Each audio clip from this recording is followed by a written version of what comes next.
মায়ের মহামুদ্রার যে কুণ্ড এবং মহামুদ্রার কুণ্ডের যে জল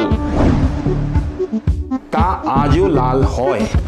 অবশ্যই আমি নিজের চোখে দেখেছি হয়। এটা কি মানে এটা অলৌকিক।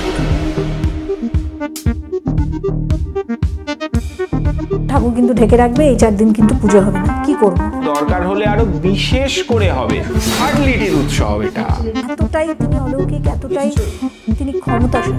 এই বস্ত্রখণ্ড সেই ঋতুচক্রের বস্ত্রখণ্ড।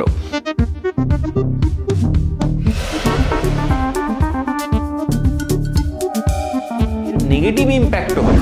দেবীর যোগিনীরা দেবীর মতো কৃপাময়ী নন সর্বদা।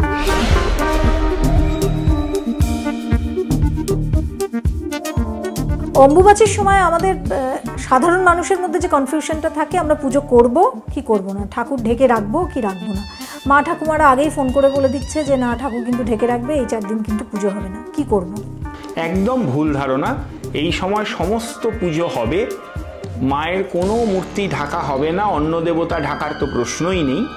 এই সময় মায়ের বিশেষ পূজা হবে, কিন্তু একটি কথা বলা হয়েছে, এই সময় কোনো সংকল্পিত কাম্যকর্ম হবে না। মানে কিছু চাওয়া প্রার্থনা? হ্যাঁ, কোনো সংকল্পিত কাম্যকর্ম হবে না। মায়ের কাছে প্রার্থনা করব, সে করব না কেন, কিন্তু সংকল্প করে যে কাম্য পূজা সেইটা এই সময় হবে না।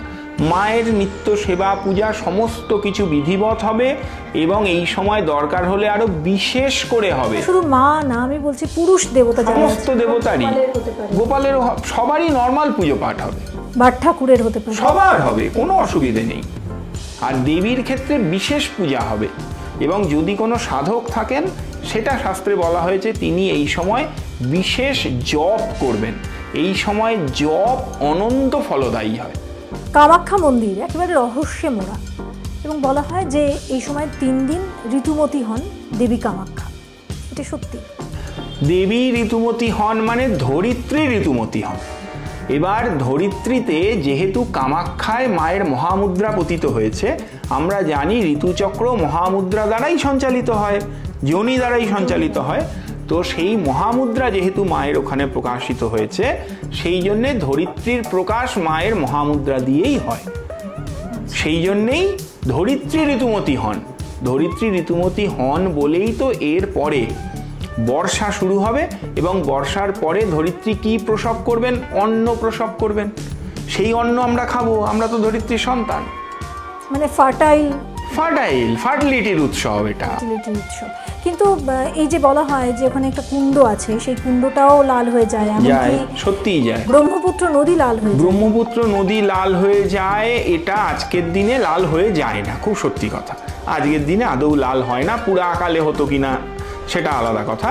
কিন্তু মায়ের মহামুদ্রার যে কুণ্ড এবং মহামুদ্রার কুণ্ডের যে জল তা আজও লাল হয়। অবশ্যই আমি নিজের চোখে দেখেছি হয়। এটা কি মানে এটা অলৌকিক? এটা অলৌকিক, এটা আবার লৌকিক এই জন্যে যে ধরিত্রী যদি ঋতুমতী না হন তাহলে তো তিনি অন্নপ্রসবিত্রীও হবেন না, তো সেটা হতেই হবে। এটা কিন্তু সত্যিই হয়। কামাখ্যায় অনেকে মানত করেন, কিন্তু দেখা যায় যে সেই মানত করার পর নানান কারণে তারা সেখানে যেতে পারছেন না, দেরি হচ্ছে।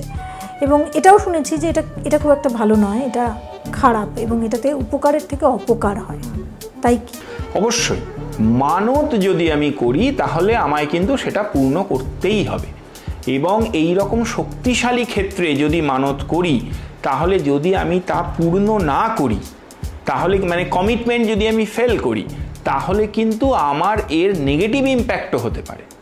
কারণ কামাখ্যায় শুধু দেবী নন, দেবীর সঙ্গে দেবীর যোগিনী তারাও তো বর্তমান আছেন এবং দেবীর যোগিনীরা দেবীর মতো কৃপাময়ী নন সর্বদা। দেবী কামাখ্যার যে প্রসাদ, সেটা বলা হয় যে লাল তুলো বা লাল কাপড়, এটা যারা পায় তারা মানে মহাপুণ্য বলা হয়। এবং এটাও বলা হয় মা কামাখ্যা যাদের ডাকেন তারাই যেতে পারেন, সবাই সেখানে যেতে পারেন না। মানে এতটাই তিনি অলৌকিক, এতটাই তিনি ক্ষমতাশালী। দেবীর মুখ্য পীঠ বলতে পারি আমরা। মহামুদ্রা সৃষ্টির কেন্দ্র, আমরা তো জানি মহামুদ্রা থেকেই প্রকাশ, মহামুদ্রা সৃষ্টির কেন্দ্র। ফলে নীলাচল পর্বত, ওই নীল পর্বত সৃষ্টির কেন্দ্র এবং মায়ের আদি পীঠ। এবং এই যে কাপড়ের কথা বলছেন, এই যে বস্ত্রখণ্ড, এটি শুধু তো অম্বুবাচীর সময়ই পাওয়া যায়। এই বস্ত্রখণ্ড প্র্যাকটিক্যালি এই যে ধরিত্রী ঋতুমতী হয়েছেন সেই ঋতুচক্রের বস্ত্রখণ্ড।